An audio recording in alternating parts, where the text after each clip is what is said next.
Good morning or good afternoon, everyone, wherever you happen to be around the world. Welcome to the weekly Pebble Penny coin news video.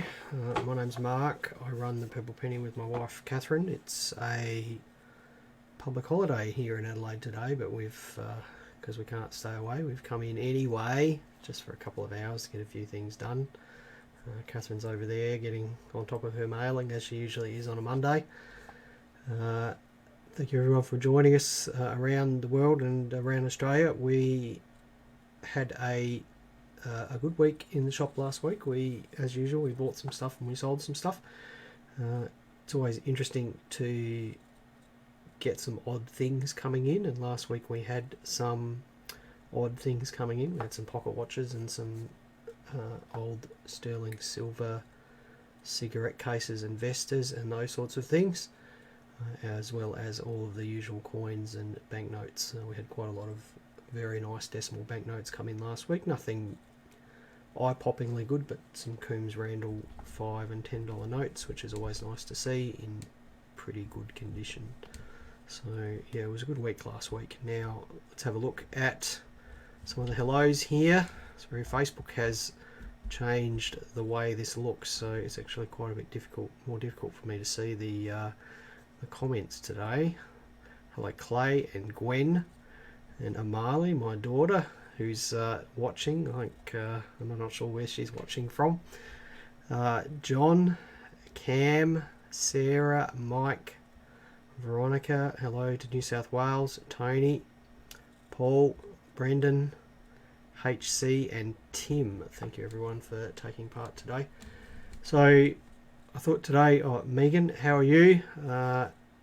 Megan is a local who we see in here from time to time. You probably have seen some of Megan's products for sale on Facebook, and we sell some of them on our website. She and her husband make the $2 roll stickers, which you've seen around the place, which made with authorization of the mint. So they're very nice products. If you don't have any and you've got $2 rolls, it's well worth having them to pop onto the end of the roll tubes. They look quite good and they're very well done. So thanks for joining us today, Megan. Graham and Ryan, how are you? Right, let's jump into the news. So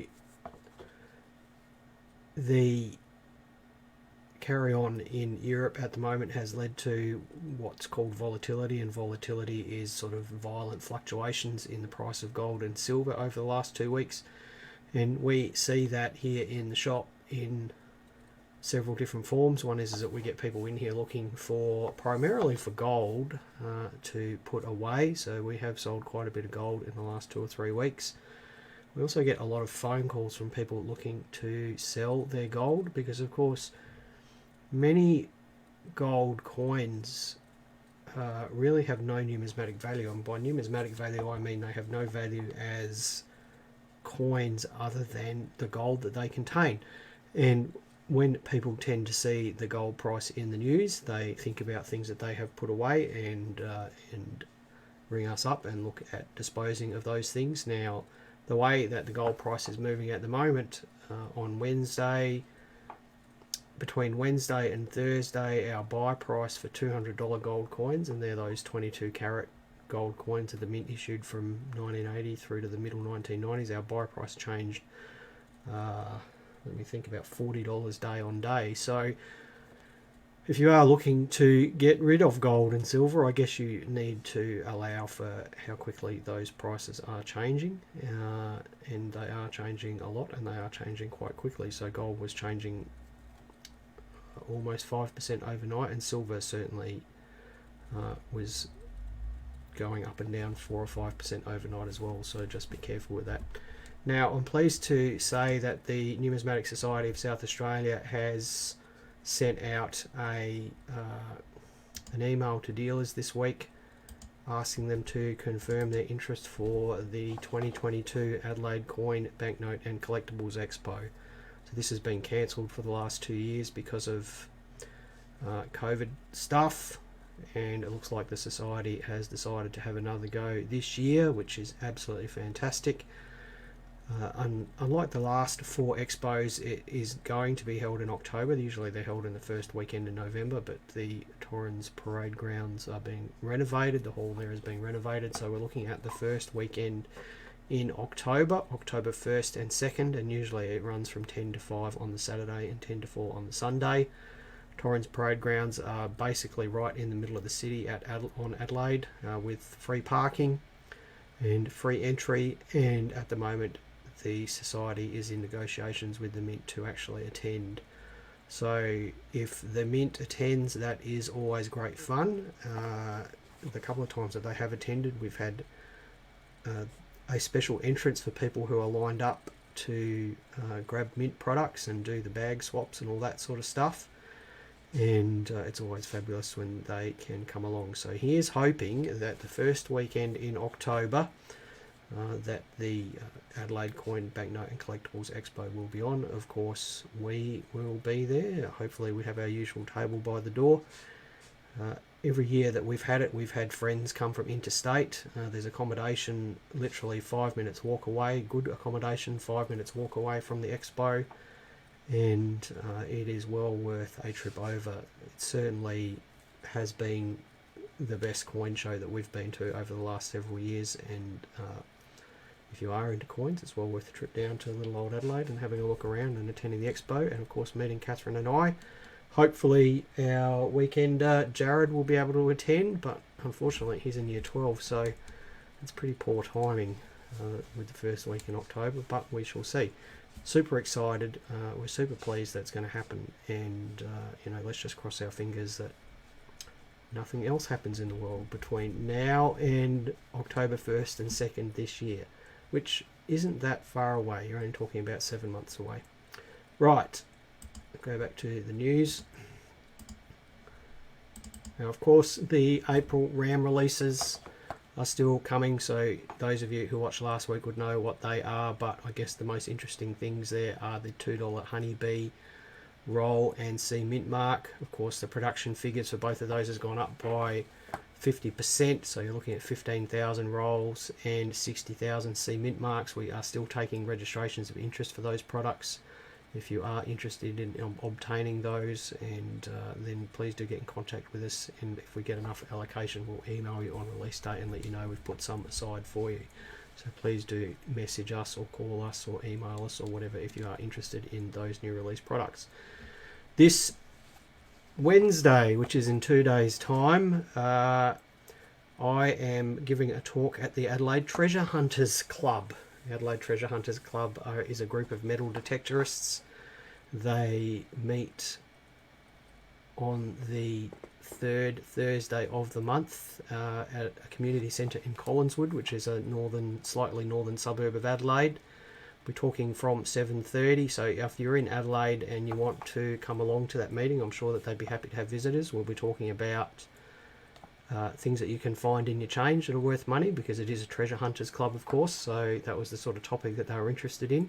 I believe that the club members are going to bring in a selection of coins and medals and medallions that they've found to show to Catherine and I, and hopefully identify and provide them some feedback with them. So if you are in Adelaide, please, and you are around Collinswood, maybe just get in contact with me and I'll give you the address, and I'm sure that they would be happy to have some visitors.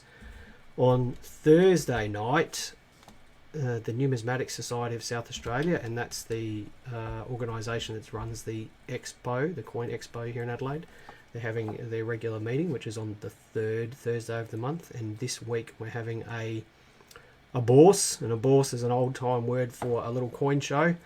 So every few months they have one of these bourses, and we have 5 or 6 people bring in items for sale, and it's a good opportunity to look at some items that collectors pull out of their own collections, and to meet some of the dealers here in Adelaide, because generally we're there, the Purple Penny, Jerry from At the Toss of a Coin is there, Richard from Ye Old Coin Company is there, sometimes Joe Popinski from LaRock's Trading is there. So it's one of those very rare occasions where most of the coin dealers in Adelaide are in one room, plus we have members bringing in things for sale as well. And if you are in Adelaide, it's right in the centre of the city, well worth a trip in to have a look around. Right, was a bit of talk last week about gold and silver, but boring metals like copper and nickel and aluminium have surged in price too, with, I believe, nickel went over $100,000 per ton. It's increased by, I believe, in 3 days by over 30% in 3 days. And there was a lot of talk on US coin forums, and there were some news stories released about the intrinsic value of US coinage. And by intrinsic value, I mean the value of the metals that those coins contain. And the nickel, which is a US 5-cent coin, it's a contains 5 grams of nickel. As of last Friday, it had 12.5 cents worth of nickel in it. For a US 5-cent coin, and that's pretty remarkable. It's 250% of the face value. Now, US that sort of intrinsic value for base metal coins like that isn't new in the US. In 1982, they went from pure copper pennies to copper clad pennies, and those pure copper pennies from 82 and earlier are actually hoarded by some people. And I did read a story several years ago about a gentleman who died, and he had somewhere between 1 and 2 million copper pennies in his basement. And when he passed away, they actually had to dig a tunnel into his basement to get a bobcat down there to get the copper pennies out. And the reason why he was hoarding them is because there was 4 or 5 cents of copper in each one. So he just saw this as an investment. Now, I thought it would be interesting to just have a look whether the Australian coins, decimal coins that we see in our pocket every day, I thought it would be interesting. Actually, I tell a lie. Catherine thought it would be interesting. It was her suggestion to actually have a look at the intrinsic value of Australian coins. So this morning I popped up a bit of a spreadsheet and worked it out. And you can see there that all of the copper nickel coins, except for the 50 cent, are actually the metal values exceeds the face value of the coin. So the 5 cent is worth 8 cents in copper and nickel. The 10 cent is worth 15 cents in copper and nickel. The 20 cent is worth 30 cents in copper and nickel. So that's about 50% above face value. The 50 cent is worth less than face value, and the reason for that is that the 50 cent doesn't follow the doubling of value and the doubling of mass as the weights of the coin go up. So that is less than face value, and the $1 and $2 $1 and $2 are quite a bit less than face value. So the mint still makes a good amount of seigniorage out of those coins, and seigniorage is the difference between face value and the cost of manufacture that the mint gets as profit when they're making and selling coins to the bank. So at the moment, if the mint was to go out and buy all this raw material and add in their manufacturing costs and so on and so forth, I believe that they would be losing money. Now, does this mean that you should go out and hoard every 20-cent piece that you can and have it processed and sell the base metal? There's a couple of reasons why you probably don't want to do that. The first is it's a federal crime to destroy Australian currency, so that's number one bad thing. Number two bad thing is you actually have to get that metal refined and split up, and I doubt whether even with that 50% margin over face value, I doubt whether you could do that economically. But it is an interesting exercise, and interesting to think that that 20-cent piece that you're buying something with is actually worth 50% more in terms of the copper and nickel that it contains than the face value. What's the mint going to do about this? Well, the Reserve Bank of New Zealand in 2004 did what they called a small change. So they ditched their 5-cent piece and they moved to a copper-clad and nickel-clad steel coinage and reduced the size of the coins and therefore the raw material costs. They did that very well. The New Zealand people accepted it very well, and obviously it was probably a good thing, I would have thought. Is the Australian Mint going to do something like that, the Australian government? I doubt it. I doubt whether they could push that through society here in Australia. We're probably a bit more conservative than what they are in New Zealand, but I think if the government did it, it would be a good thing for everyone. The next question is if they phase out the 5 cent and change the sizes of the 10, 20 and 50 cent piece, would they be worth more, the old ones? And generally my answer to that is no. Just because they're not making the coins anymore doesn't make them more valuable, and I encourage you to look at the prices of 1 and 2 cent pieces and old $1 and $2 notes to realise that even though they're not made anymore, they aren't worth any more money. Right, topic of the week was a short one this week because I had the same question from about 5 people last week and 1 person over the weekend about getting coins graded, about whether they should get some coins graded. And those of you who are probably new to the hobby, this is a graded coin. So a graded coin is a coin that is evaluated by a third party, and they apply some grading standard to it. Ideally they apply some grading standard to it, and then they encapsulate it in a tamper-proof holder. They brand it with their brand. So this is a NGC graded coin. And they put the grade on there, and they put some sort of unique identifier and so on and so forth. Now, generally in coin grading, there's 3 generally accepted companies around the world to get this done, and they are NGC, PCGS, and the third one is Anax. Now they're all in America. There are no coin grading companies in Australia, and the simple reason is that the market here in Australia isn't big enough. PCGS has graded hundreds of millions of coins, and the attempted grading companies here in Australia have all folded, I suspect because of lack of business or because they were incompetent. So why do you get a coin graded? And that's the question I got asked multiple times last week.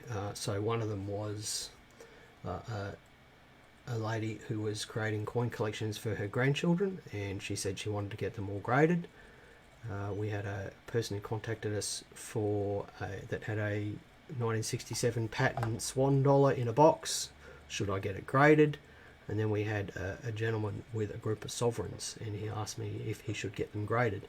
And the answer, my answer is always, well, what's your motivations for getting things graded? And the reason why you need to know that is because getting coins graded is expensive. To get that coin graded cost us almost $50. If you have a gold coin, it's going to cost you $60 or $70. If you have an error that you want graded, it's going to cost you $100 to $125. So it's not cheap.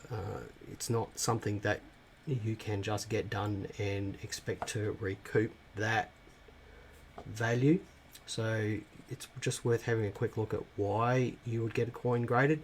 Firstly, to preserve and protect the coin, because these holders give you a degree of mechanical protection. You can handle the coin, you can handle the holder, you can drop it, you're not going to get fingerprints on the coin, you're not going to, within extremes, you're not going to damage the coin. I mean, you can still smash these apart with a hammer. So they do provide a degree of protection. Now, they're not airtight and they're not watertight, but they are better than perhaps putting them in a 2x2 or a safe flip. They're going to give you better protection than those. The second reason is they give you an assurance of authenticity, and it's interesting that this coin here, I'll just pull this out of the safe. Now this is a New Zealand 1935 threepence, which is the key date of the New Zealand threepence series. If we had any 1935 threepence that comes through here, if it's not damaged, I would almost always get it graded. And I'm pretty much going to do the same with 1923 half pennies, British trade dollars, Chinese dollars, expensive Russian coins, things that are commonly counterfeited. We will usually get them graded, and there's a couple of reasons for that. One is that we're 99.9% sure that the coins are real, but that getting that graded gives us that last step of assurance. It also gives you the buyer's assurance that it's real, and it also makes it a lot easier to sell because you are the buyers are assured that it's a real coin and it is of a certain quality. Now that's a major reason that we get things graded: assurance of authenticity and assurance of grade. Now the fourth point there is a similar point. It recognises top quality coins. Now what does that mean? It means that when we get a 1927 Parliament florin in here, and we get, you know, perhaps a dozen a week, we perhaps get 1 in 200 of them graded. And why is that? It's because we pick the best ones, and it's really only worth for us getting the best ones graded. And for you as coin buyers, you should just want to buy the best ones graded. If it's an average circulated Parliament florin, you can get it graded, but you're throwing money away, and it's not giving you anything really, because Parliament florins aren't commonly counterfeited. If it's circulated, there's lots and lots of them around, so you know, we get our top quality coins graded, and that means that, you know, when we get an uncirculated florin in here, we examine it for hairlines and cleaning and rim dings and things like that, and if we believe it's up there in terms of the quality that it presents, then we will get that graded. What percentage of coins do we get graded? Far less than 1%. Far less, you know, probably 0.1% at most. We are very selective about what we get graded, and we usually advise that collectors take that same path, because, as I said, it is quite expensive, and a lot of the time you're not going to recoup that cost of getting a coin graded. The last reason is to identify an error or a variety. So things such as Indian or London obverse pennies, if it's an unusual error, it is worth getting things graded. So double obverse, double tailed, double reverse coins are worth getting graded, just to show that they're real. Better graded mules are worth getting done.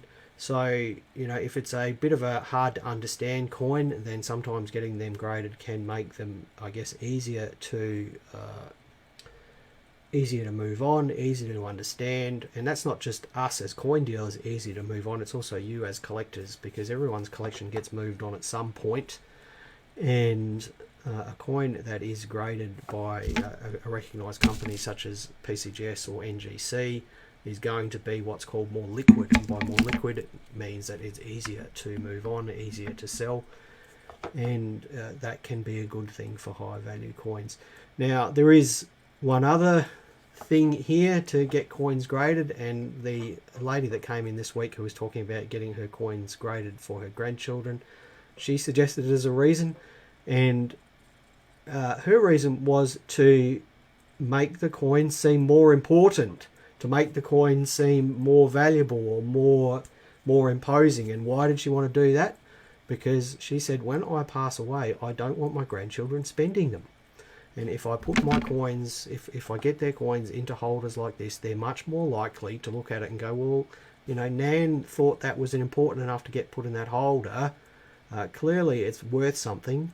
So if I need some money, I'll go and dispose of it properly rather than just spending it. Now that was a bit of an unusual reason, but probably a perfectly valid one. So that's getting coins graded. It's a topic I've done a few times before. If people want me to talk about it again, I'm happy to go back over some previous stuff that we've talked about, but that's the reasons why I would get a coin graded. So that's topic of the week. There's a few other people that have popped in here to say hello. I guess if anyone's got any questions about anything I've said today, now's the time to pop them into the comments while I'm saying hello to some other people. Matthew, how are you? Greg, welcome to you and everyone from the Gravy Train. Robbie, good to see you, mate. Thanks for joining in today. Patrick, who is a shop regular. It's good to see you, Patrick. We haven't seen you for a little while, mate. Peter, it's good to see you, Peter.